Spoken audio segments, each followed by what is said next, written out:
Population size का ये मतलब है?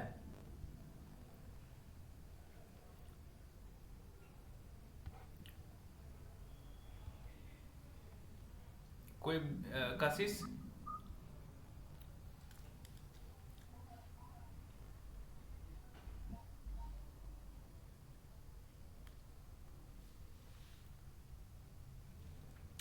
स्लाइड दिख रहे हैं ना?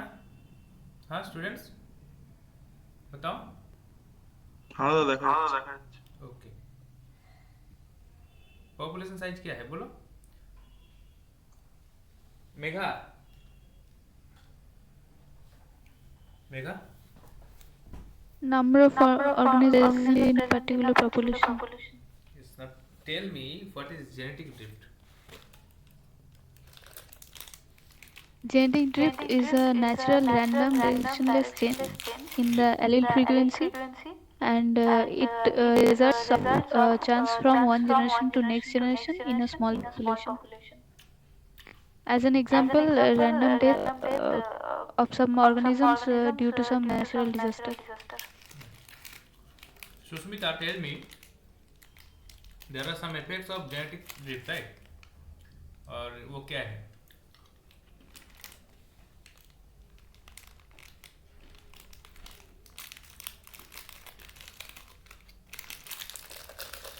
बोलो Piyasa. Bottleneck effect and Bottleneck found it. and found it. what are the what are the differences between bottleneck effect and the founder effect?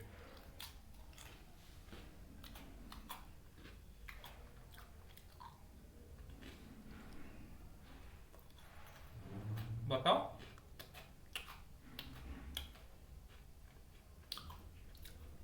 Founder effect Founder effect when when হচ্ছে যে allelic allelic frequency frequency one one generation generation. Allelic frequency बोलो।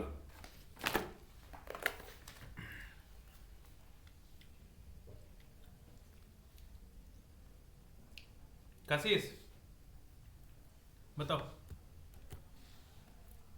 Sir, please Sir, repeat the please question. repeat the Your question. voice Your is voice not is properly not audible. properly yes, audible. what are the differences between the bottleneck effect and the founder's effect? Sir, in the Sir, in the bottleneck bottleneck effect, a effect, a small small allelic frequency allelic changes frequency because changes of because of sudden sudden change due change due to to either habitat habitat disruptions disruptions or by or any by any random change in the random change in the environment. But in the environment. But in founder the effect, founder effect, a a small small a is population of population small of small similar species similar species may form may their own form their species, own which species, result which in the result in the reduction in the reduction in allelic the allelic frequency. frequency. तो मतलब इसमें तो founder effect में death का कोई ये सब है क्या? हम्म So, किसका? जैसे जैसे बॉटलनेक इफेक्ट में क्या होता है, डेथ इसमें होना ही है, राइट? तो फाउंडर इफेक्ट में डेथ होगा कि नहीं होगा, ये नहीं बताओ। होगा सर, नहीं नहीं होगा होगा. सर, नहीं होगा। ये बोलना चाहिए, राइट? तब फाउंडर इफेक्ट कब होगा? When there is a lack of genetic variation due to the small mating population, right? So last day हम लोग क्या किए थे, बहुत सारे एग्जांपल्स डिस्कस किए थे, राइट? सौबिक दो एक बताओ। বটলিং এফেক্ট একটা বটলনেক বলেছিল ইফেক্টটা ওই বলেছিল ওই নর্দার্ন নর্দার্ন সিটিজটা সিটিজটা হান্টিং এর জন্য হান্টিং এর জন্য কমে যাচ্ছে কমে যাচ্ছে সাউদার্নের তুলনায়। সাউদার্নের তুলনায়। यस। আর ওই আর ওই ফরেস্টে ফরেস্টে ফরেস্টে ফরেস্টে মানে অনেকগুলো অনেকগুলো 50টা স্কুল পঞ্চাশটা স্কুল তখন ওই তখন ওই ফায়ারের ফায়ারের কারণে স্কুলের সংখ্যাটা স্কুলের কমে সংখ্যাটা যাচ্ছে। কমে যাচ্ছে। ওই ওই greater greater chicken Barry chicken ব্যাপারটা বলেছিলে। ব্যাপারটা আর ওই বলেছিলে। আর ওই নিউজিল্যান্ডে নিউজিল্যান্ডে ব্ল্যাক ব্ল্যাক রবিন রবিন যেটা 5টা যেটা লেফট পাঁচটা ছিল, লেফট ছিল, এখন वेरी ওই गुड। এখন ওই কারেন্টলি কারেন্টলি 250 থেকে 250 300 থেকে হয়ে গেছে। 300 হয়ে গেছে। गुड। नाउ पियासा, पियासा पॉलीडेक्टाइली मैंने एक बोला था, पॉलीडेक्टाइली के बारे में एग्जांपल दिया था, वो फाउंडर इफेक्ट के अंदर आएगा और बॉटलिंग? ना फाउंडर ना effect फाउंडर क्या? इफेक्ट क्या है? ये वेरी गुड। जेनेटिक डिप्ट का कुछ प्रॉपर्टी मैंने बताया था, no tell me what are the property, बोलो। Change in Change allelic in allelic frequency, frequency, directionless directionless change, change, small small population है population बेसी है बेसी significant significant, हम्म और और randomly randomly হয়. হয়। ओके। अनिश था? पिछले दिन के वो वीडियो देखे थे? Class recording? Yes sir, but मैं पूरी नहीं देख पाई सर। हाँ, पूरा पूरा पूरा ये नहीं, स्क्रीन नहीं आया था, लेकिन वो चीज़ मैंने डिस्कस किया था वो तो समझ में आए होंगे, राइट? ये सुनो, सर उसमें थोड़ा ब्रेक हो रहा था वॉइस। अच्छा ठीक है। Reshma, you are here? कौन है? I am taking a class bro, come later. Reshma, please tell me the formula of effective population size. बोलो, बताओ, फॉर्मूला बताओ। effective population size यस, इतना सोचने की कोई बात नहीं है। n equal to 4 into nf इसमें एनएफ क्या है? nf হচ্ছে নাম breeding number of breeding. females हम्म, तो बताओ, पिछले दिन की क्लास में किसी का कोई दिक्कत, कोई डाउट अगर है तो मुझे अभी भी बताओ। বলছিলাম ওই ফাউন্ডার এফেক্ট এক্সাম্পল গুলো মানে কিভাবে হচ্ছে ওটা বুঝতে পারছি না यस, वो देखो, फाउंडर इफेक्ट का वो डेफिनेशन बता दिया कैसे कैसे हुआ, इतना डिटेल एनालिसिस करने का कोई ज़रूरत नहीं, ठीक है। जैसे कुछ एग्जांपल उसके बारे में, हंटिंगटन डिजीज, राइट, उसके बारे में मैंने बोला था, वो बहुत कॉमन है, डाच डिसेंडेंट जो है साउथ अफ्रीका का, ठीक है। अदर किसी भी पॉपुलेशन से वो डाच डिसेंडेंट जो है साउथ अफ्रीका, उसमें वो कॉमन है, राइट, क्योंकि यहाँ पे स्मॉल डच कॉलोनीज एक देखा गया था, उसमें गया था साउथ अफ्रीका, तो उसका अंदर रैंडम मैटिंग होता गया, ठीक है, due to less mating, right.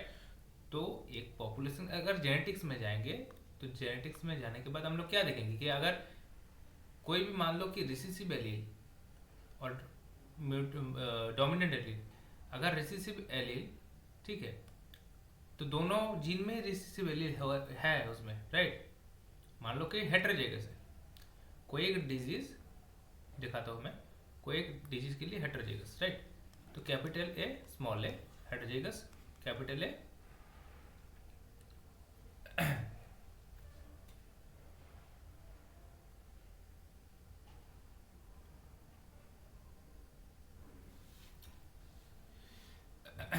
Capital A small A heterozygous, ठीक है।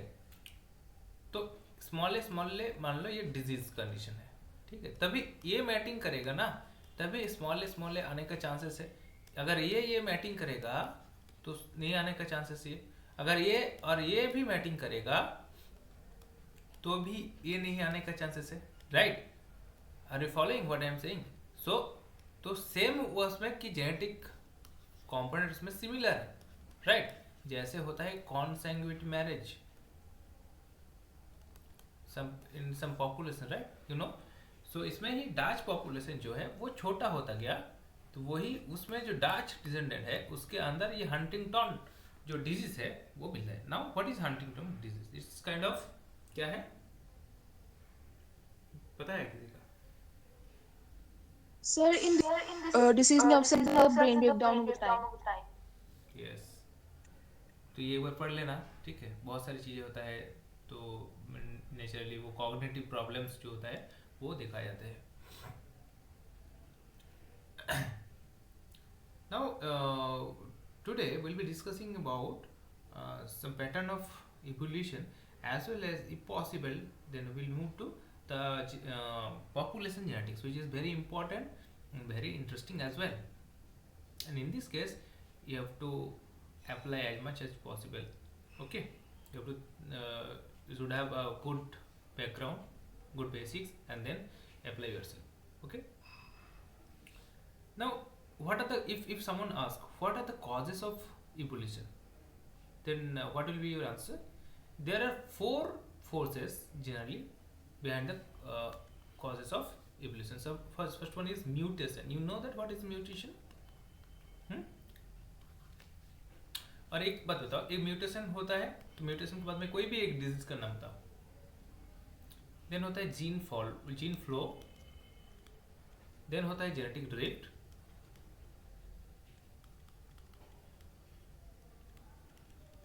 फोर्थ होता है natural selection. Do you know what is mutation?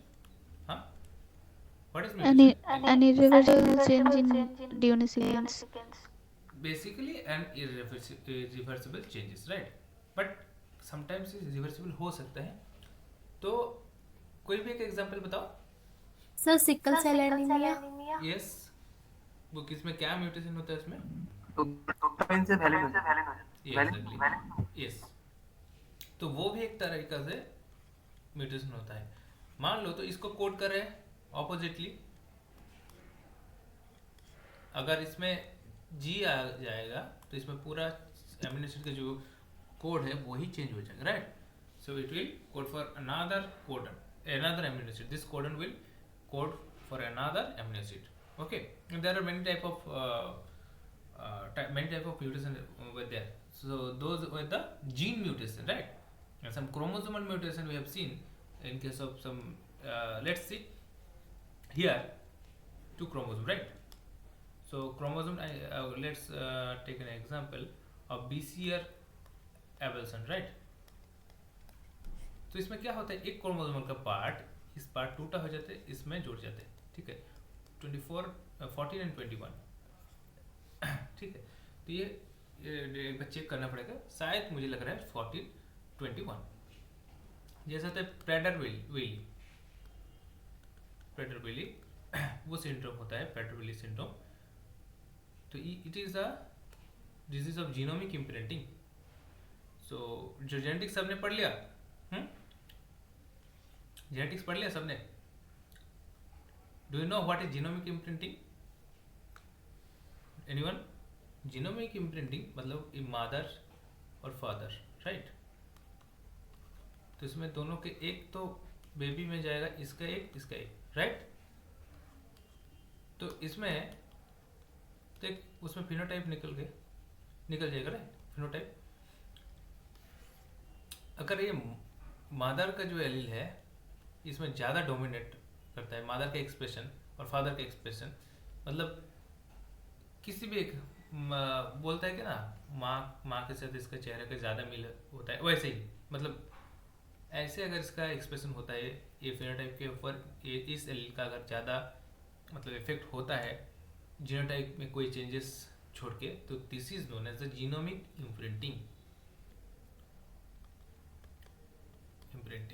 तो जीनोमिक इम्प्रिंटिंग के काफ़ी सारे रीजंस भी है, जैसे मान लो कि मिथाइलेशन है तो होता है, एसिटाइलेशन होता है. You know that those are the post transcriptional changes, right?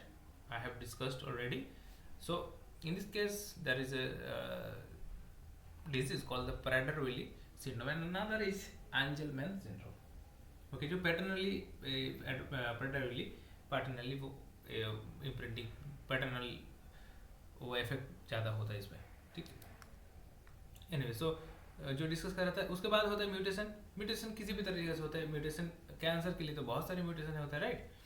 तो P53 जीन में अगर म्यूटेशन हो जाए तो वो कैंसर बन सकता है, राइट? सो बहुत सारे केसेस में ये म्यूटेशन अलग अलग होता है, ठीक है? तो polydactyly all those things, all the genetic disease, they are somehow form from a mutation.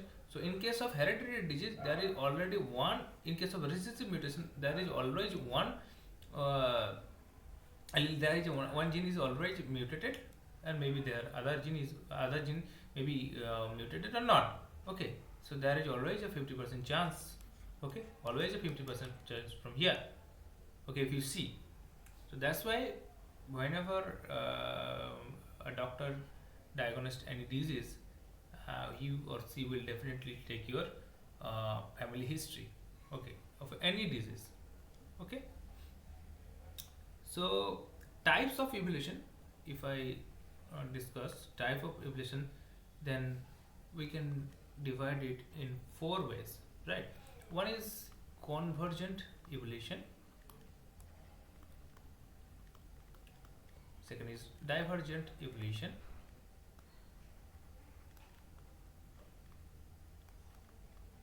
third one is co-evolution,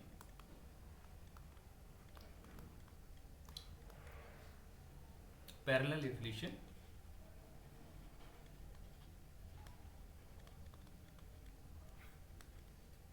neutral evolution.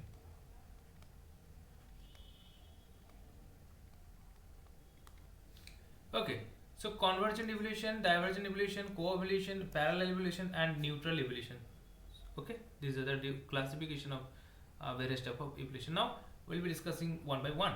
Okay, let's take convergent evolution. First we'll be discussing convergent. Let's take convergent evolution. So what do you mean by the convergent evolution? सबने पढ़ लिया ये NEET के time? हाँ, कोई एक बता दो.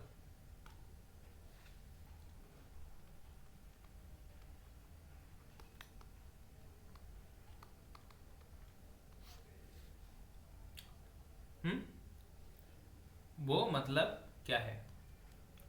ऑर्गेनिज्म जो है दे आर नॉट क्लोजली क्या है? Not closely related. They are not closely related मतलब उसमें से क्या नहीं है? उनमें क्या नहीं है? No common ancestor. ओके, तो क्या हो रहा है? organisms those not closely related मतलब there is no common ancestor, right? Independently they evolve similar traits as a result of having to adapt the similar environment, right? उसके एक ही जगह में, एक ही इकोलॉजिकल निशे में उसके रहने के लिए डिफरेंट जो ऑर्गेनिज्म है उसका वो कुछ सिमिलर स्ट्रक्चर वो फॉर्म करता है. Okay, this is one kind of evolution that is called convergent. So there will be no common ancestor, but so they evolve independently,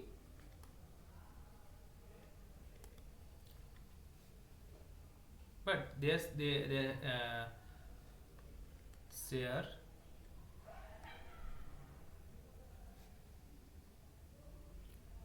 show some similarity.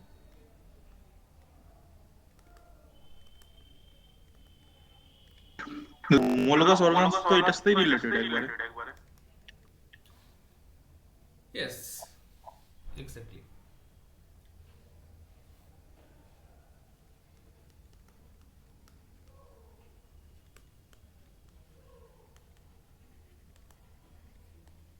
What do you mean by niche? Do you know? So there are many types of niche. So the area हाँ बोलो.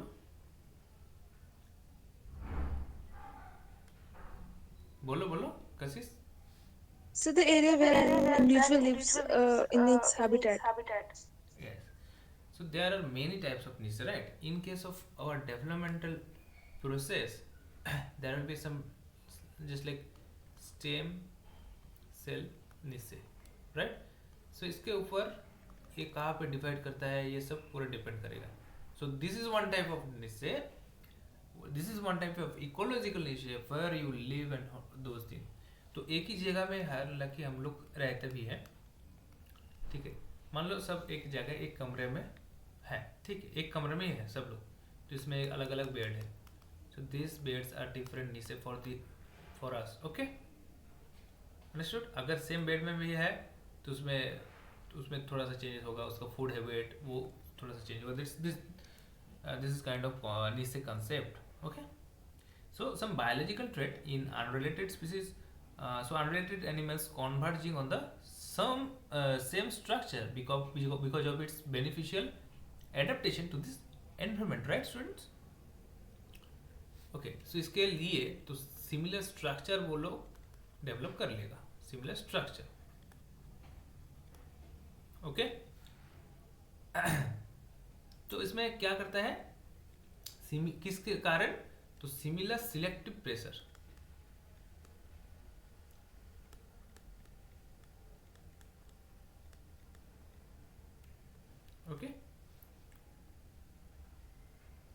So they give rise to homologous or analogous structure. They give rise to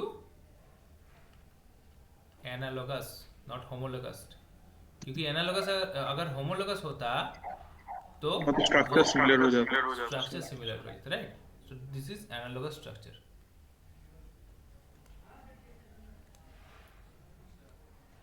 Okay, so distantly related organism can resemble one another for a different region, right?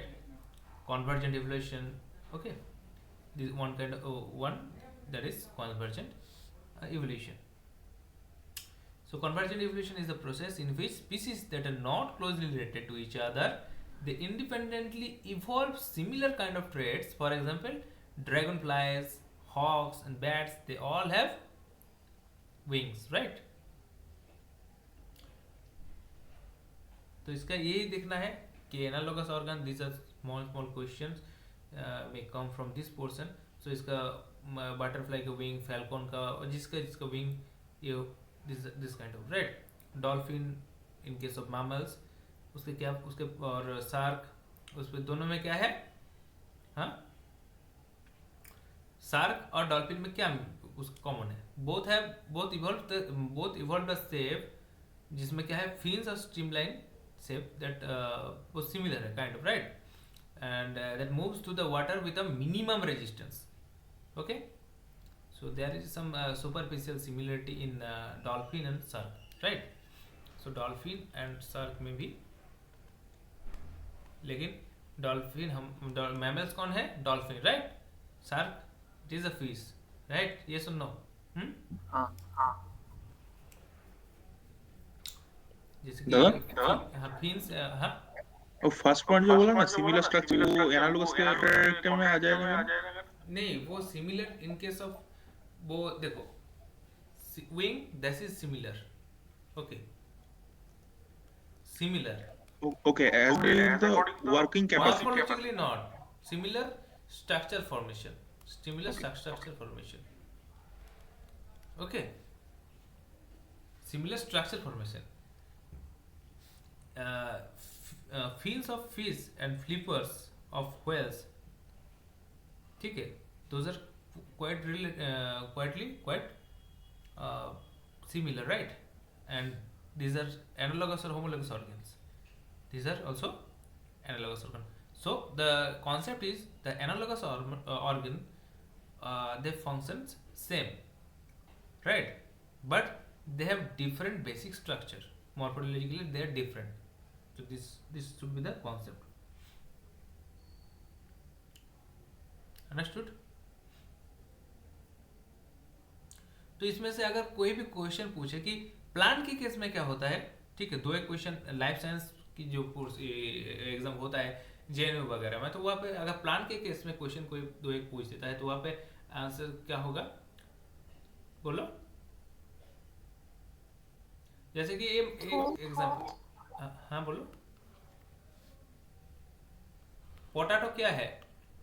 Potato एक क्या है जो हम potato खाते हैं, वो पोटैटो क्या है? Yes, stem. ठीक है.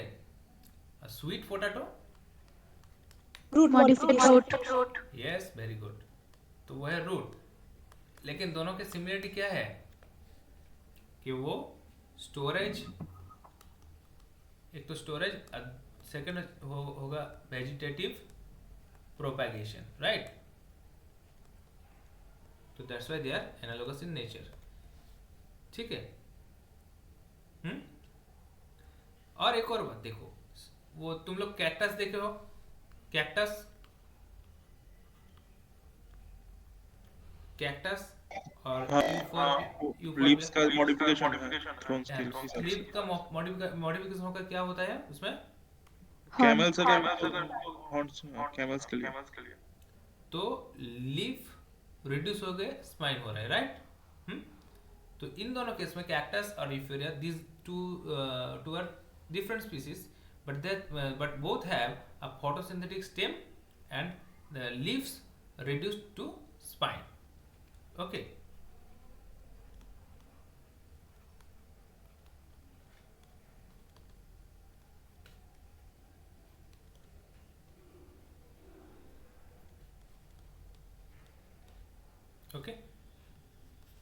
एक दो और लेते हैं, ठीक है।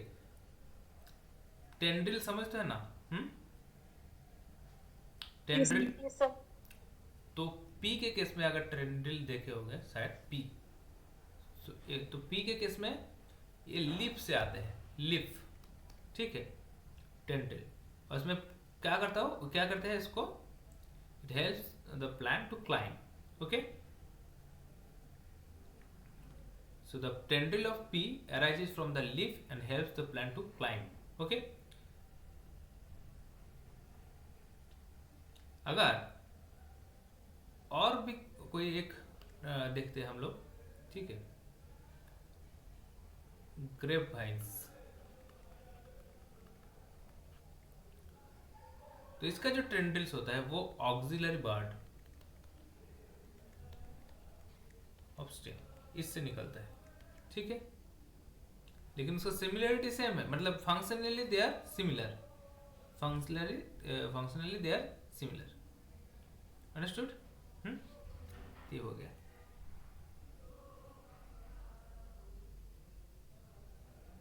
And another interesting thing that many flowering plant and some ferns, for example, they use the support of other to climb high in the canopies of vegetation. You know that what is canopy?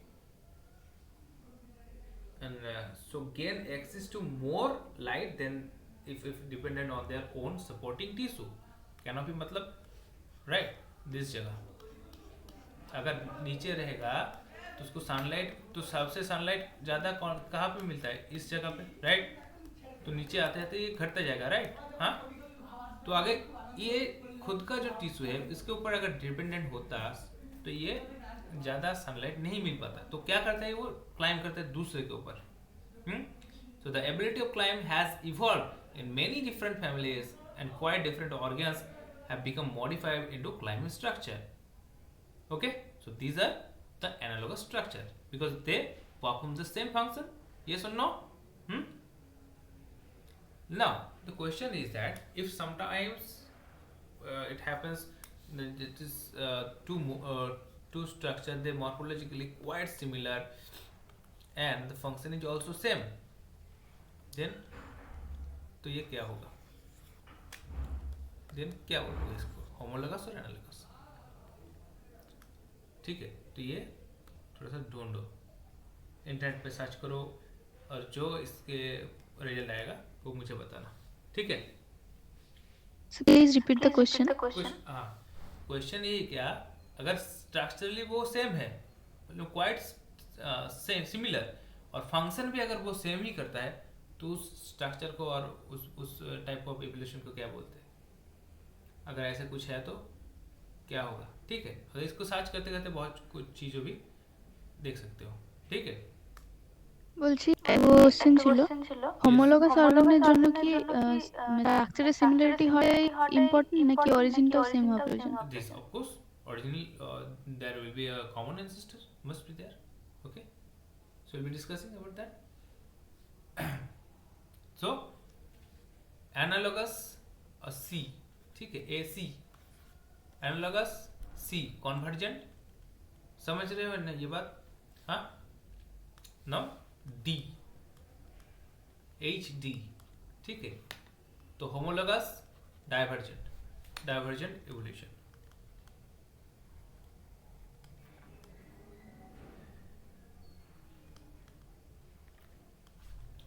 So divergent selection, it is the accumulation of differences between the closely related species population and it leading to the speciation, okay. And divergent type of evolution exhibited when two populations become separated by a geographic barrier. You know, we have discussed about allopatric and peripatric speciation. Now someone please tell me what is peripatric speciation? In peripatric speciation, two species that occupy the same geographical region. Allopatric হচ্ছে two species that occupy different geographical region. Okay. So, when two populations they become separated by a geographical barrier and experience different selective pressure that drive adaptation to their new environment. Okay. तो ये similarity किस वजह से? Because of their common ancestor, parent species. Okay. So after many generations and continual evolution, the population become unable to interbreed with one another. So this is kind of, so ये speciation का एक कारण है, right? So divergent evolution, first point is it will give rise to the homologous structure. It will give rise to the homologous structure. Okay. So divergent, J.T. Galit, he was the first person to use the term divergent evolution. Okay. So you know some examples of divergent evolution, homologous structures, right? क्या क्या होता है वो बता दो. কি question হর্সের যে তোমার লেগস এনিমালসের হ্যান্ড এন্ড তোমার ওয়েলসের যেগুলো তোমার পা, ঠিক আছে, ফিনস যেগুলো. Homologous structures is very easy portion, right? So homologous structure मतलब similar in form, मतलब anatomically they are similar but they have different function to do. Okay. So organism have pentadactyl limb. Pentadactyl means finger, right? So organism have pentadactyl limbs like humans, bats, whales. They all have evolved from a common ancestor but the function is different.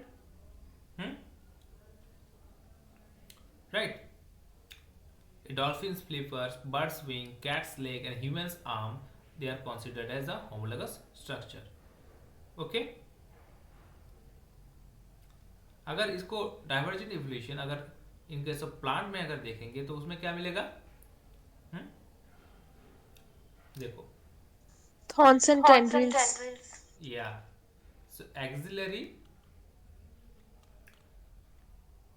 bud of stem rise to tendril of both grapevine and pumpkins. Okay. और अगर हम लोग ये homologous structure इसको किसी भी vertebrate organism का अगर उसका डेवलपमेंटल स्टेजेस देखेंगे उसको बहुत सारे सिमिलरिटी देखेंगे. जैसे in case of cheek embryo, if you see the cheek embryo and human embryo, there will be both are quite distant, right? But you will see there will be a pharyngeal arches जो कि बाद में क्या होता है lungs में convert होता है. पोस्ट एनल टेल दोनों ही मिलेगा लेकिन अंत में पोस्ट एनल टेल हमारे केस में नहीं रहता, राइट? सो ये हो गया डाइवर्जेंट इवोल्यूशन. ओके. समझ में आ रहे हैं ना चीजें? बोलो कोई दिक्कत है तो बताओ. नाउ थोड़ा सा हटके ये है को evolution.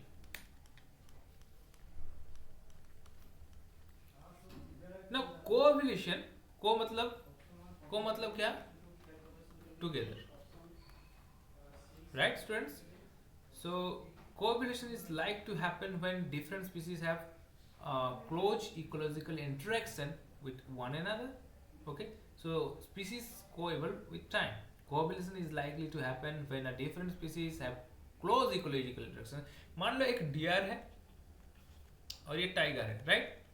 So you know that tiger बहुत तेजी से ये दौड़ता है. यस. ओके. सो ये डियर इसके वजह से भागते हैं. लेकिन अगर डिस्कवरी एनिमल प्लांट पे अगर देखोगे तो ये डियर ये दूर से दौड़ रहा है टाइगर, तो डियर भी कुछ देर तो ये दौड़ता ही है. हाँ, तो इसका स्पीड भी तो इंक्रीज हुआ है. तो this is one kind of को इवोल्यूशन. अंडरस्टूड? सो अगर एग्जाम्पल अगर हम लोग देखेंगे तो को इवोल्यूशन हम लोग एक एग्जाम्पल देंगे तो चीज़ें और क्लियर हो जाएगा. Some Central American acacia species, you know that acacia means Hindi में मुझे पता नहीं, बांग्लादेश बाबला बोले. Acacia species they have hollow thorns and pores at the bases of their leaves that secrete nectar and show interaction with ant. तो ant के साथ इसका एक इंटरेक्शन स्टार्ट हो गया। और ये जो इकोलॉजिकल रिलेशनशिप का बात मैं कर रहा हूँ, तो it is of course close ecological relationship होना चाहिए। क्लोज इकोलॉजिकल इंटरेक्शन होना चाहिए, राइट। तो जैसे कि देखो कि एक फिग, पता है फिग मतलब फिग के सर फिग वास्प भी एक होता है, राइट। तो उसका जो पॉलिनेशन में ये बहुत इंपॉर्टेंट रोल प्ले करता है। और उसको क्या मिलते हैं, वास्प उसमें अंदर जाएगा, उसके रहने की जगह मिलता है। तो this is one kind of coevolution strategy, okay, जिसमें दोनों ही इसका हेल्प मिल रहा है, ओके। जैसे इंसेक्ट के मतलब फ्लावर से नेक्टर, पोलन, ये सिक्रेशन होना, और फ्लावर के केस में ज़्यादा से ज़्यादा पॉलिनेशन इंसेक्ट ही करता है। तो एक यही वन टाइप ऑफ कोएवोल्यूशन ही है। सो कोएवोल्यूशन रिलेशनशिप मतलब इकोलॉजिकल रिलेशनशिप जो है ये, जिसमें क्या क्या है, एक है प्रीडेटर और ये प्रे, ये रिलेशनशिप, और पैरासाइट होस्ट। तो इसमें देखो पैरासाइट क्या करते हैं, हमारे अंदर वो जा रहे, राइट। तो हम उसको मारने के लिए मान लो कि ड्यूडेनम में चला गया, ठीक है, ड्यूडेनम में उसका है, तो म्यूकस सीक्रेट होगा, ये सुन नो। म्यूकस मतलब मैं क्या बोल मैं एक एंटाइहिस्टोलाइटिक की बात कर रहा हूँ, ठीक है। तो ये क्या करते हैं, एमोबिक डिसेंट्री, ये सुन लो। हाँ, तो हमारा डाइजेस्टिव ट्रैक्ट में ये आ गया, ओके। तो इसमें तो डाइजेस्टिव एंजाइम थोड़ा सा इसको कुछ भी कर सकता था, राइट।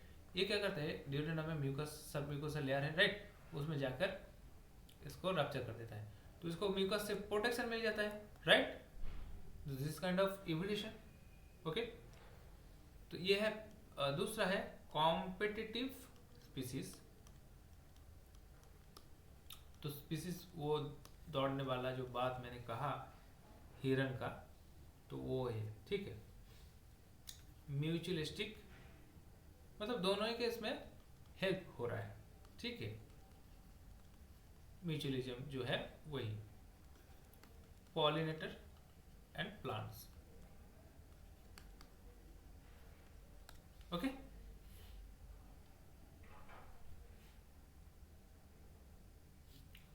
सो ये हो गया एक बात। नेक्स्ट हम लोग डिस्कस करेंगे पैरेलल इवोल्यूशन, ठीक है। Parallel evolution. So two related species, they arises from a common ancestor, and the two species then evolve in divergence in much the same way over time, and probably in response to the similar environmental selection pressure. Okay, so independent इसके case में similarities in separate but related evolutionary lineages. Okay, so independent evolution of similar traits in different but equivalent habitats with similar selection pressure. जैसे क्या होता है, distantly related plant families that have evolved from an autotrophic to parasitic mode of existence. Okay, और cactus species बहुत है, इसके बीच में हम लोग भी इसमें भी थोड़ा सा डिफरेंस है, राइट। तो सिमिलर देखो, सिमिलर कैरेक्टर डेवलपमेंट, डाइवर्जेंस, ठीक है, देख रहे हैं, और कॉमन इंसेस्टर है लेकिन वो डाइवर्जेंस हो गया, अंडरस्टूड। दो रिलेटेड स्पीसीज दोनों एक कॉमन इंसेस्टर से अराइज हुआ है, ठीक है। उसके बाद क्या है, दो स्पीसीज वो डाइवर्जेंटली इवॉल्व हो रहा है, ठीक है, दोनों के तरीके से एक सेम टाइम पीरियड के हिसाब से, ओके। लेकिन उसका थोड़ा तो डिफरेंस है, लेकिन वो एनवायरनमेंट लगभग सेम ही है, okay. Similarities in separate but related evolutionary lineages. So this is the parallel evolution, understood. समझ में आया कि नहीं, बोलो। मतलब the development of similar trait is related. The development of similar trait is related, but distinct. Okay. The species descending from the same ancestor, but from different groups. Okay. So actually, parallel evolution is sometimes is difficult to distinguish from the convergent evolution. It is quite similar, right? Huh? So parallel evolution occurs when different species start with similar ancestral origins. मतलब Panthera tigris, Panthera leo, they will start a similar type of ancestral traits, and then they evolve similar traits over time. And this kind of things happens because the two different species, though they don't necessarily share a common ancestor, experience similar kind of environmental pressures and survive only by undergoing similar adaptation.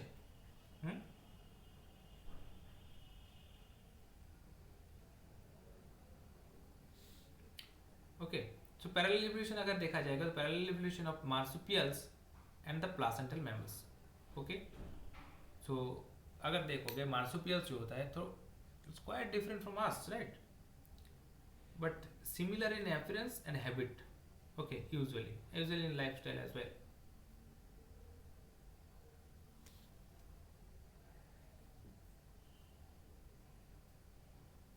मतलब क्या होता है, एक बार animal के case में मैं समझा देता हूँ. ठीक है, दिस एनिमल्स जैसे कि हम मैं मान लेता हूँ उल्फ. ठीक है, उल्फ के साथ साथ और भी टाइगर का जो स्पीसीज है, और मतलब एक टांसमेनियन जो उल्फ है, समझ में आ रहा है ना? बहुत सारे उल्फ है, जैसे एक है टास्मानियन उल्फ. ठीक है, और जैगुआर वगैरह. ठीक है, ये सब डिफरेंट है. सो वो सी एनिस, एक है सी एनिस, एक उल्फ, और Tasmanian wolf, thylacinus something. So these animals are found in different areas and yet they look the same. They found in different areas but they look same. This is because of parallel evolution. The animals have an animal ancestor and they are both related to them.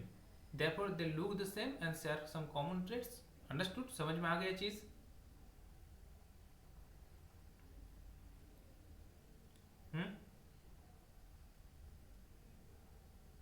मतलब दोनों अलग जगह से रहने में ऐसा नहीं हो सकता कि सिमिलर ना देख सकते हो. मतलब सिमिलरिटी हो सकते हैं, देखने में सिमिलर हो सकते हैं दोनों अलग जगह से बिलोंग करने में भी. ठीक है, किसी भी रीजन से दो अलग जगह में चला गया लेकिन वो सिमिलरिटी दिखा रहा है. ठीक है, किस लिए ना, उसका कॉमन एंसेस्टर एक ही है. ओके, कॉमन एंसेस्टर एक ही है, और उसका शायद एनवायरमेंटल जो वो क्या होता है, एनवायरमेंटल जो मांग होता है वो क्वाइट सिमिलर. अंडरस्टूड? ना अगर कॉन्वर्जेंट इवोल्यूशन क्या होता है, कॉन्वर्जेंट इवोल्यूशन क्या बताया अभी भी बोलो. Convergent AC, right? ये याद रखो, AC, राइट? तो एनालॉगस स्ट्रक्चर मतलब सेम फंक्शन करेगा. तो इसमें क्या हो रहा है, पैरेलल इवोल्यूशन और कन्वर्जेंट इवोल्यूशन का अगर कोई भी प्रॉब्लम, अगर कन्फ्यूजन हो रहा है तो एक फिनोटाइप के लिए देखो. पैरेलल इवोल्यूशन जो है, similar phenotype occur in closely related taxa. Convergent evolution, similar phenotypes occur in distantly related taxa. उसमें भी स्ट्रक्चर तो सेम दिख रहा है, जैसे कि मान लो वो क्या हुआ, बटरफ्लाई एंड और वगैरह वगैरह. ठीक है, and in case of parallel evolution the similar phenotypes they are produced by orthologs, मतलब homologous genes. okay, और डिफरेंट मतलब वो convergent evolution non homologous gene के द्वारा होता है. ठीक है, समझ में आया? बोलो. तो इनमें से कुछ क्या, बोलो, समझ में आ रहा है कि नहीं? कोई बताओ. हाँ ना बोलो, बोलो. Yes sir.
30 सेकंड, जल्दी आंसर बताओ।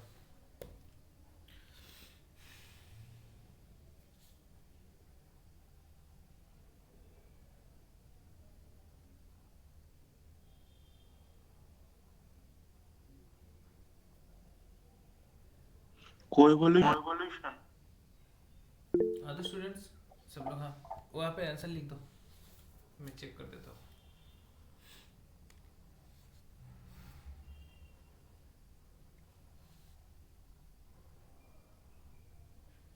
एक्सप्लेन करो कोएवोल्यूशन क्यों होता है, और वो भी कोरोना वायरस को लेकर करो।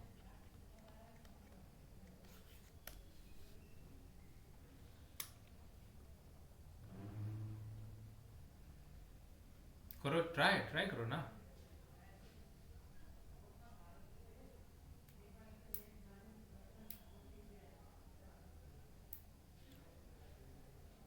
अरे बोलो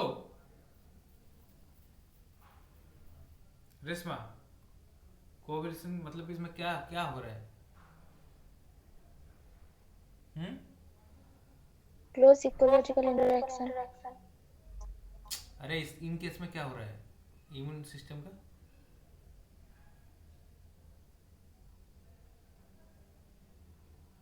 Monisa, Monisa,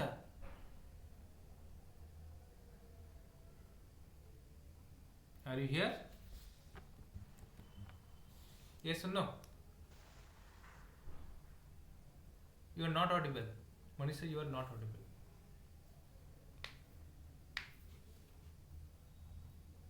Are you here? Completely you are not audible.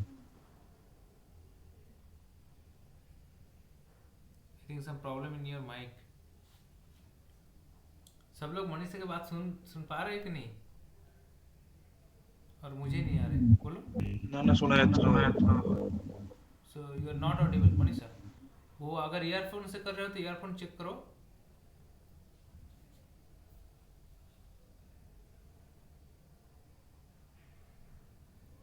कशिश बताओ क्या हो रहा है इम्यून सिस्टम के केस में, क्या होगा बोलो। अनिस्था, अगर ट्राई नहीं करो सर, तो आंसर। हाँ बोलो। सर जैसे हम वैक्सीन लेते हैं तो उसमें एक्टिवेटेड कोरोना वायरस ही होता है, तो जिससे हमारी बॉडी जो है वो अडॉप्ट हो जाती है, लाइक उसके अगेंस्ट इम्यूनिटी डेवलप कर लेती है। तो देन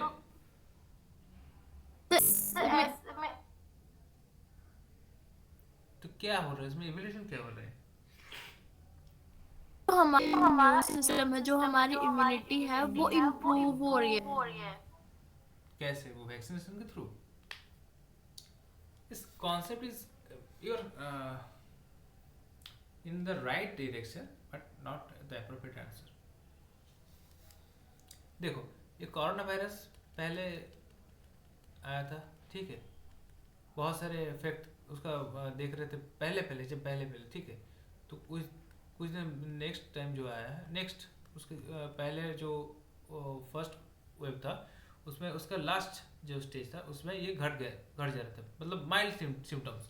ऐसे क्यों? क्योंकि हमारा इम्यून सिस्टम जो है ना वो पढ़ लिए थे उसको, ओके। एंड जो सेकेंड बार आया वो वेरिएंट आया, तो उसका एवोल्यूशन हुआ, वो म्यूटेशन कर लिया, ओके। वही वेरिएंट जब बॉडी में आ गया ना हमारा, तबाही मचा दी पूरा। लेकिन वो भी धीरे धीरे खत्म होते गया। क्यों? क्योंकि कुछ लोग क्या किया, वो वैक्सीनेशन ले लिया था पहले से, राइट।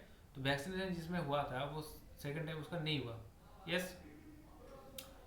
और नॉर्मली भी उसका रेट भी घटता गया, तो वो इम्यून सिस्टम उसको भी पकड़ लिया। अब ओमिक्रॉन क्या करेगा पता नहीं, ठीक है, तो वो और भी थोड़ा स्ट्रांग होकर आ रहे हैं। तो इस इम्यून सिस्टम और उसके बीच एक कंपटीशन वगैरह ये चलता रहता है, ठीक है।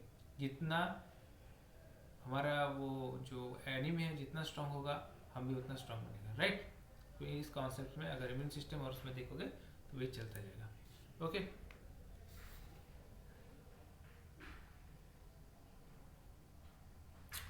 एक क्वेश्चन करो, इसमें से जो जो स्ट्रक्चर मैं लिख रहा हूँ, ठीक है, ये कौन कौन सा स्ट्रक्चर एनालॉग स्ट्रक्चर है बताओ। विंग्स ऑफ बर्ड्स, ये ए है, ठीक है। Wings of birds and bats, wings of bats and tetrapod digits,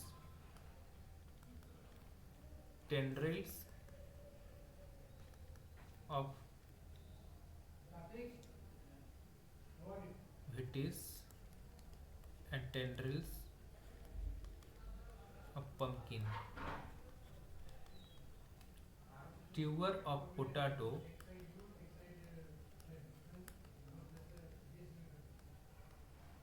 and sweet potatoes। स्वाभाविक खाना खा लो, स्वाभाविक 9 बज गया ना, खाना खा लो। fins of fish and flippers of whale। हाँ ना स्टूडेंट, इनमें से जो है एनालॉगस स्ट्रक्चर वो कौन कौन सा ऑप्शन है? ऑप्शन 8 एनालॉगस হবে। बोलने की जरूरत नहीं, आंसर लिखो चुपचाप। So we have written in the option tendrils of Vitis मतलब वो grape wine, Vitis vinifera, grape wine.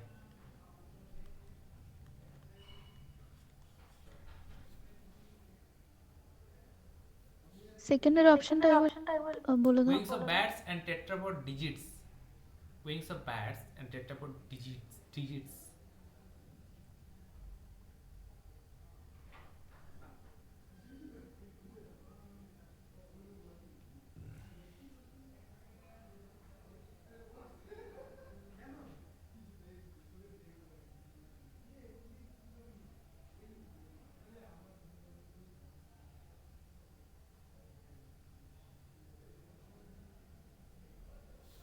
हो गया?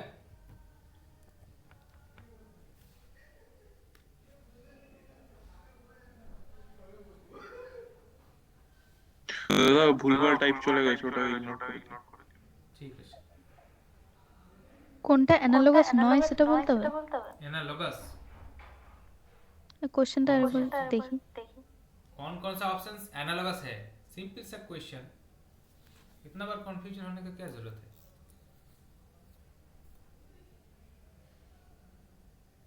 কোশ্চেন স্লাইডটা একবার দেখাও।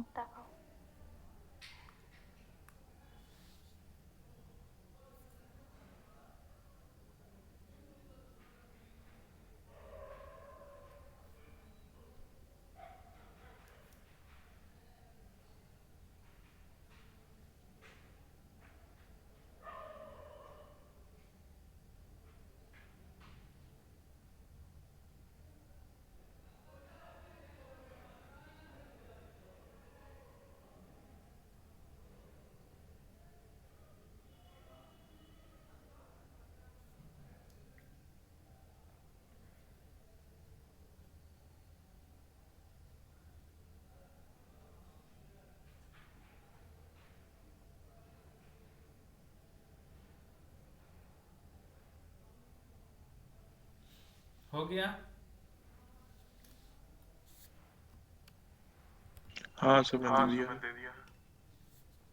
Okay, so all are correct, ठीक है, सबने सही जवाब दे दिया। नाउ ये जो पोर्शन हमने डिस्कस किया, इसी बीच किसी भी क्वेश्चन में कोई भी डाउट है तो बताओ, otherwise will be discussing the population genetics. Tell me if you have any kind of queries, और कोई भी डाउट है बताओ।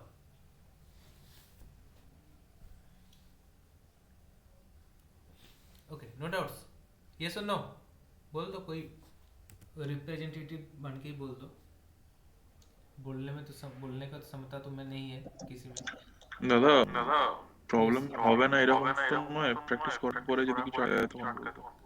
एज ऑफ नाउ এখনো অবধি মোটামুটি ঠিকঠাক আছে, কিছু জায়গায় আমি বললাম ম্যাথমেটিক্যাল মডেল করে দিয়ে बाद में नेक्स्ट जो क्लास है उसके पहले फिर पूछूंगा। अभी तक के लिए कोई दिक्कत है तो बताओ, otherwise will be starting the population genetics. Okay, so first thing, population क्या चीज़ है? What is population? बोलो, व्हाट इज पॉपुलेशन? ये सिंगल स्पीसीज का हो सकता है, ये दोनों स्पीसीज का हो सकता है। हाँ, एक स्पीसीज का होगा क्या 2-3 स्पीसीज मिलकर होगा? 2-3 स्पीसीज मिलके। वेरी गुड, सही, तो single species absolutely correct concept. कहाँ पढ़े हो ये 2-3 स्पीसीज एक पॉपुलेशन के अंदर? तुम्हारा स्पीसीज सेम स्पीसीज Community हो मेनी गया। इंडिविजुअल्स। हाँ, सेम तो species same- many individuals. yes, so a population is a local group, right? Populations always a local group, so it belongs to the single species within which mating is actually or potentially occur. Okay, so this is concept of population, single species, याद रखना। Okay, now question is, what is gene pool? These are the very important terminologies. Okay, gene pool क्या बताया था? So gene pool is sum total of all the different genes and their alleles present in Yes. population. Very good. So sum total of all the different alleles present in breeding members of a population at a given time, right? Sum total of all the different alleles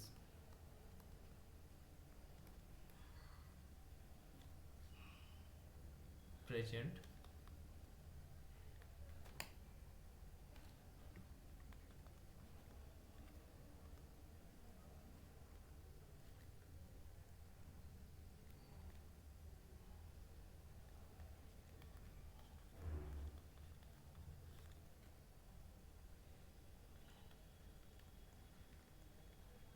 okay, so দাদা যদি কোনো member breeding মেম্বারের পর্যায়ে না থাকে তাহলে সেক্ষেত্রে তার অ্যালিলস গুলোকে ইয়েটাকে ধরা হবে না population genetic yes, now yes, so ये ब्रीडिंग ये जीन पूल है, राइट? तो इसके इस हिसाब से बोला गया कि उसका नेक्स्ट जनरेशन में वो जीन जाने के पूरा जो प्रोबेबिलिटी इसके ऊपर से बोला गया है, राइट? उसमें तो है, मतलब अगर देखो एक इंडिविजुअल है, राइट? उसमें जो जीन है, जो एलील है, उसके भाई बहन वो तो क्वाइट सिमिलर, राइट? तो अगर नेक्स्ट जनरेशन में जाएगा, मतलब ही और she has the breeding capability, so there is a chance for something new happening, right? Okay, ये भाई बहन खेते जाओ ना, ओके, ठीक है, দাদা একটা কোয়েরি यस, সাপোজ একটা সিঙ্গেল চাইল্ডের কথা ধরো, আমি হিউম্যানসের কথা বলছি না, যে কোনো অ্যানিমালের কথা বলছি, সাপোজ সিঙ্গেল চাইল্ড, यस, ঠিক আছে, এবং সে ইনক্যাপেবল ব্রিডিং এর ক্ষেত্রে, ফলে নেক্সট জেনারেশনে মানে জেনেটিক্যাল ম্যাটেরিয়াল যাবে না, তো সেক্ষেত্রে কি তার অ্যালিল গুলোকে ধরা হবে জেনেটিক মানে জিন পুলের মধ্যে, না ও কনসিডারেশনের বাইরে চলে যাবে? now you are saying, first of all you have to specify your query first. If or C having any disease, just like I'm taking Down syndrome, right? Yeah, client filter whatever you can. Down syndrome, okay, means अगर इसमें थोड़ा तो genetic effect उसमें देखेगा, right? हाँ तो इसके तो फैमिली, उसका जो पेरेंट है तो वो फर्टाइल था, ठीक है? इसका मीनिंग ये नहीं है कि ब्रीडिंग मेंबर मतलब हु कैन रिप्रोड्यूस, उसका ऐसे नहीं है कि नेक्स्ट उसका सर्वाइविलिटी कैसा है, कितना है, ठीक है? मान लो हर एक इंसान एक पूल में जो होता है, ठीक है, इतना कॉम्प्लेक्स चीज में जाने की कोई जरूरत नहीं है। एक पूल में जितना सब रहता है, इस मतलब सब एलील हर, देखो अगर 2 इंडिविजुअल को लोगे ना, तो किसी के पास अगर हर एक फैमिली में जाओगे तो उसका अलग अलग ट्रेड देखेगा, ठीक है? Let's say an example, some females they are having widow's peak, okay, you know what is widow's peak? अगर देख बाल को थोड़ा सा ऐसे करके देखोगे तो सबका ऐसे सही तरीके से नहीं होता, थोड़ा ऐसे होता है, राइट। इफ यू सी, अगर दोनों हाथ से, ठीक है, दोनों हाथ से ऐसे करके एक साथ बंद करोगे तो किसी का मतलब एक के ऊपर एक डाल के, ठीक है, तो किसी का लेफ्ट जो हैंड वो आगे आएगा, किसी का राइट हैंड आगे आएगा। तो दीज आर डिफरेंस among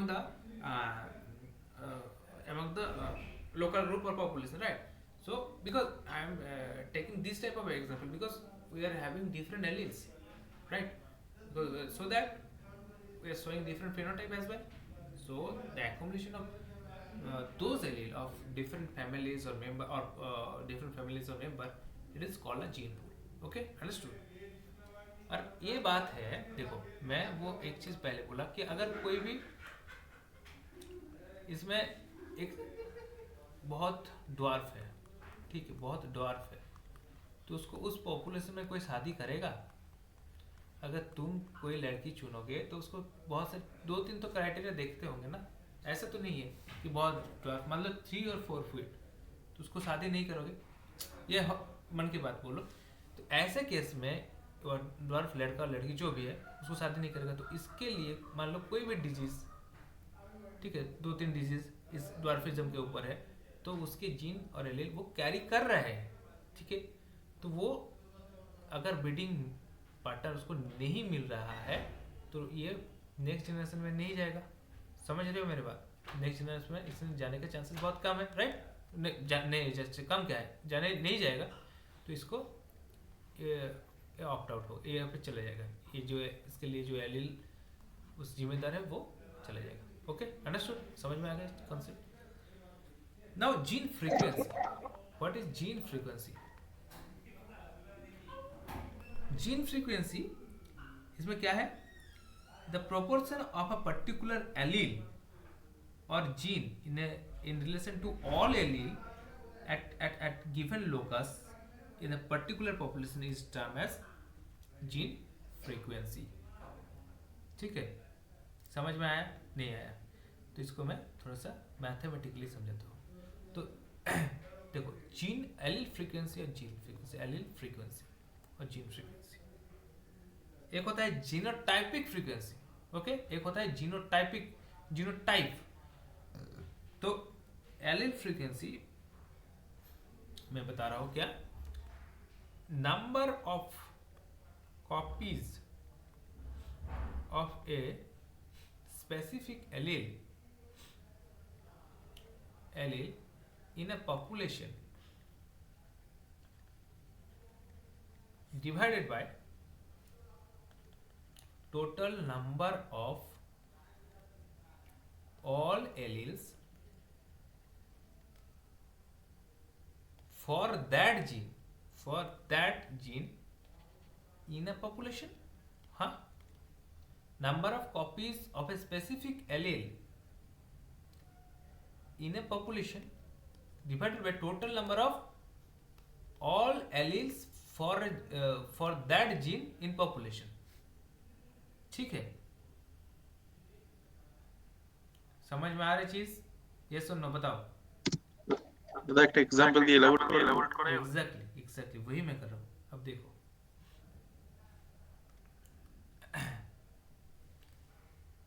एक 104 o'clock प्लांट है,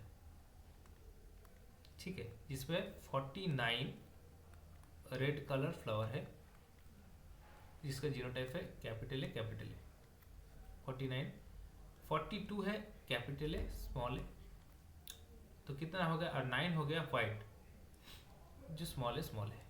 अंडरस्टूड? समझ में आ गया ना? इसको एलीलिक फ्रीक्वेंसी हम लोग कैसे कैलकुलेट करेंगे, ठीक है? तो एलीलिक फ्रीक्वेंसी ऑफ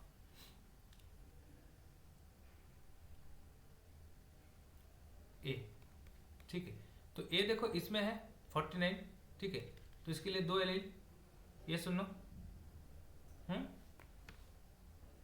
2 एलील तो इसमें 2 into 49, ओके, इनमें भी एक है ए, इसलिए 42 डिवाइडेड बाय टोटल कितना 100 इंटू 2, अब देखो तो कितना आ रहा है, कैलकुलेट करके बताओ।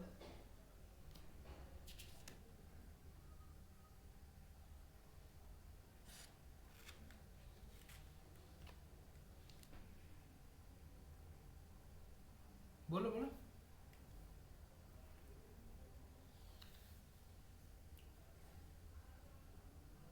1.47 0.7.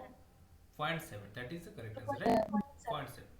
So no this no no is, sir, sir, 0.7 ठीक है, तो समझ रहे हो मेरे बात। तो ए एल एल के लिए तो इसके लिए जिम्मेदार वह है रेड कलर, अंडरस्टूड। तो रेड कलर के लिए तो 2 एल रहता है, 49 इंटू 2 हो रहा है, 49 इंटू 2, इसमें भी है एक ए है, राइट। 42 इसमें हुआ, टोटल कितना पूरा पॉपुलेशन के हिसाब से 2 इंटू टोटल 100, 2 इंटू 100, राइट, तो हुआ 0.7। अब निकालो स्मॉल ए को, निकालो कितना होगा स्मॉल ए। तो एलिक फ्रीक्वेंसी ये हुआ, स्मॉल ए के एलिक फ्रीक्वेंसी निकालो।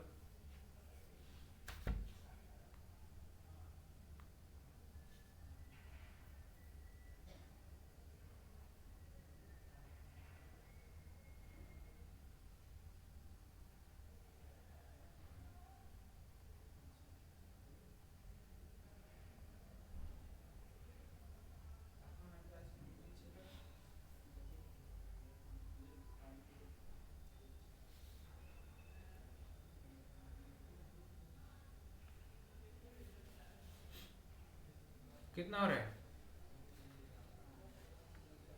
0.3. 0.3. तो दोनों को, तो ये दोनों ही है ना, स्मॉल ए कैपिटल ए, तो ये ठीक हुआ है क्योंकि 0.7 और 0.3 दोनों मिलाकर देखो एक हो रहा है, understood. Okay, so number of allele divided by total number of allele in population, ये चीज अगर समझ में आ गया तो हो गया काम। ओके, तो इसको P और इसको Q ऐसे करके हम लोग बोलेंगे, ठीक है, P and Q। Okay no, so genotypic frequency, अब आते हैं genotypic frequency. Genotypic frequency,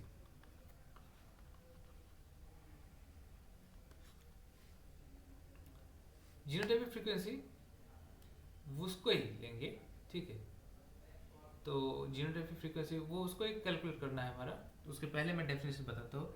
total number of a kind of individual, number of individual का मैं बात करूँ, ठीक है, नहीं कोई एलिल नहीं।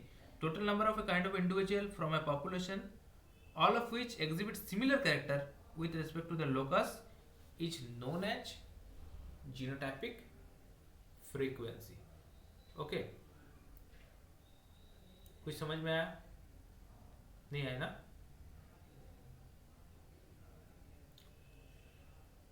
बोलो। जीनोटाइपिक फ्रीक्वेंसी समझ में आया? हाँ, एक बार रिपीट कर दीजिए। है genotypic frequency, it is the proportion of a particular genotypic, it is a total number of kind of individual from a population all of which exhibit similar characters with respect to the locus is known as genotypic frequency। तो इसमें short form में हम लिखेंगे number of individuals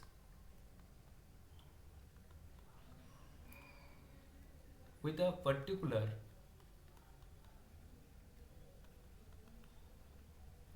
genotype in a population divided by total number of individual in population, total number of individual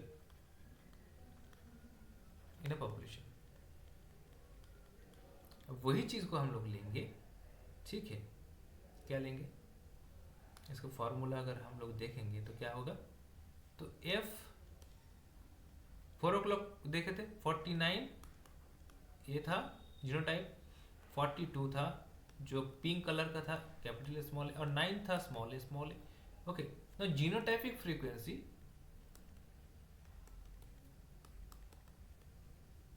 of capital A, इसको हम लोग ऐसे लिख सकते हैं एफ ऑफ ए, ठीक है, और उसको ऐसे भी लिख सकते हैं पी स्क्वायर, ठीक है।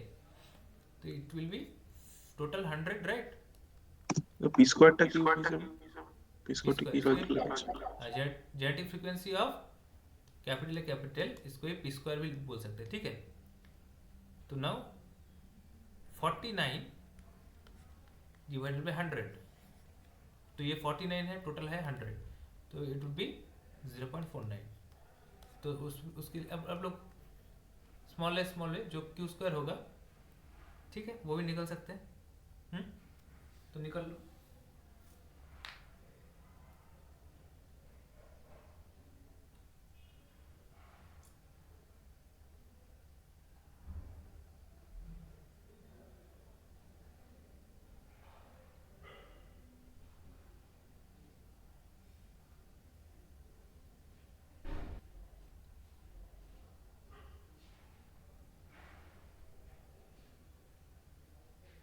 तो वहां पे 0.7 मिला था कि नहीं?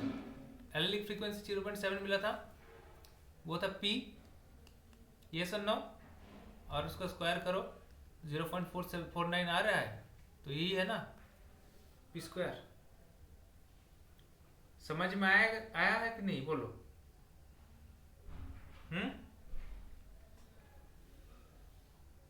है। तो वही है, क्यू करो और उसके बाद वो इसको भी निकाल लो, और कैपिटल ए स्मॉल ए, ठीक है। और 2pq अगर आएगा तो 2 into P into Q, P and Q, P square Q square नहीं, पी इन क्यू, उसका वैल्यू कितना होगा वो देख लेना।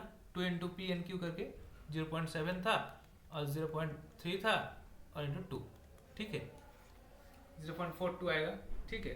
तो 0.42 जो है वो इसके वो आया जाएगा, देखो अगर इसको कैलकुलेट करोगे कैपिटल ए स्मॉल ए, इसका जीनोटाइपिक फ्रीक्वेंसी वो इससे मैच कर जाएगा, ठीक है। तो p square plus 2pq plus q square equals to 1। Okay, तो अगर ये चीज समझ में आ गया तो एक और मैं कॉन्सेप्ट बताता हूँ।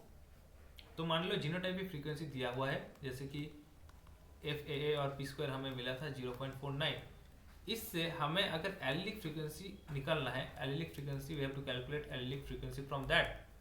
Okay, so what we will do, p equals to F of A plus half of capital A small a, ठीक है।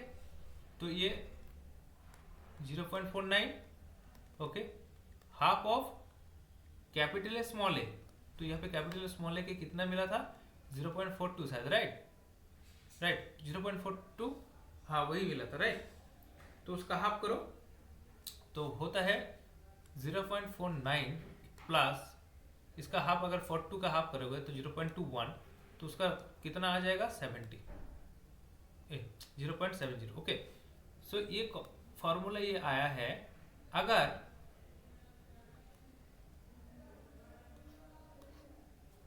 अगर उसका जीनोटाइपिक फ्रीक्वेंसी दिया हुआ रहता है तो বলছি নরমাল স্কয়ার রুট করলে কি মানে সব সময় আসবে না? कैसे normal square root?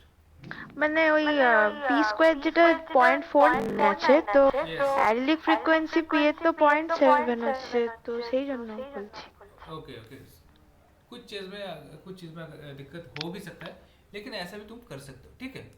This is a simple way, okay. तो ये चांसेस गलत होने के चांसेस बहुत कम है, ओके। सो मान लो अगर किसी में ऐसे दिया हुआ है तो ये फॉर्मूला अप्लाई कर सकते हो, किसी चीज में हो भी सकता है, ठीक है। नाउ तुम लोग को मैं देता हूँ p इक्वल्स टू 0.7, नहीं तो क्वाइट कॉमन हो जा रहा है।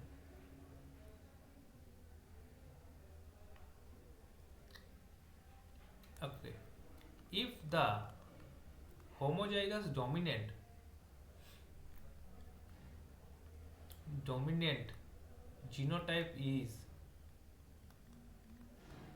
genotype in a random mating population,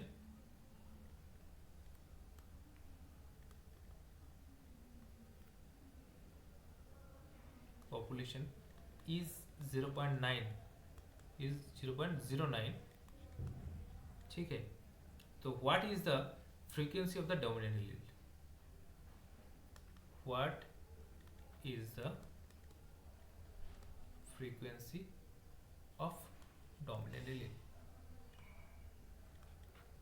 बताओ बताओ जल्दी.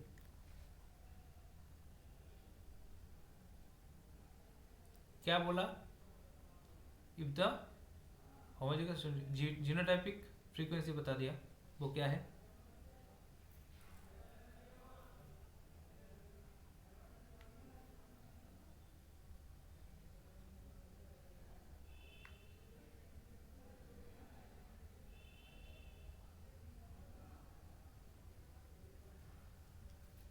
और what is the combination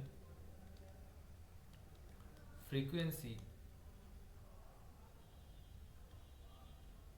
of all other alleles of this gene? बहुत इजी है, ये बोलो. What is the frequency of the dominant allele?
देखो तो हो गया क्या? बताओ बताओ कैसे क्यों?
ফার্স্টের আনসারটা কি 0.91 হবে?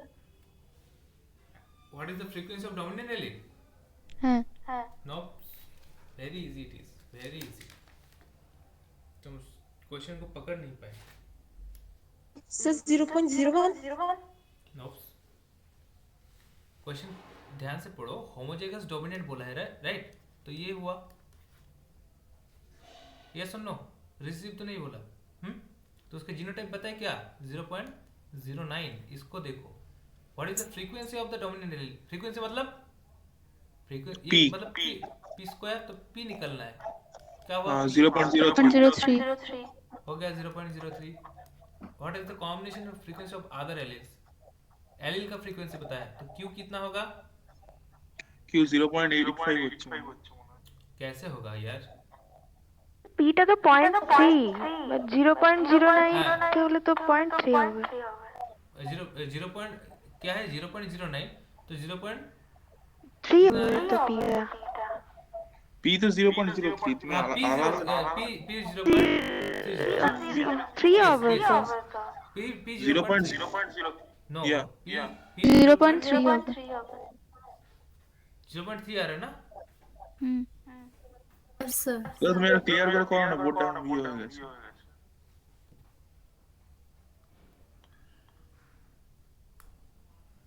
अगर P स्क्वायर है 0.09, तो P कितना होगा? 0.3 sir. हाँ 0.3। 3। देन Q कितना होगा? 0.7 यस 0.7, क्योंकि हमें पता है P plus Q equals to 1, तो Q इक्वल्स टू 0.7, तो ये हो गया और कुछ नहीं। तो ये चीज़ आज के लिए इतना ही। बोलो आप, कोई भी किसी भी जगह कोई दिक्कत है तो बताओ।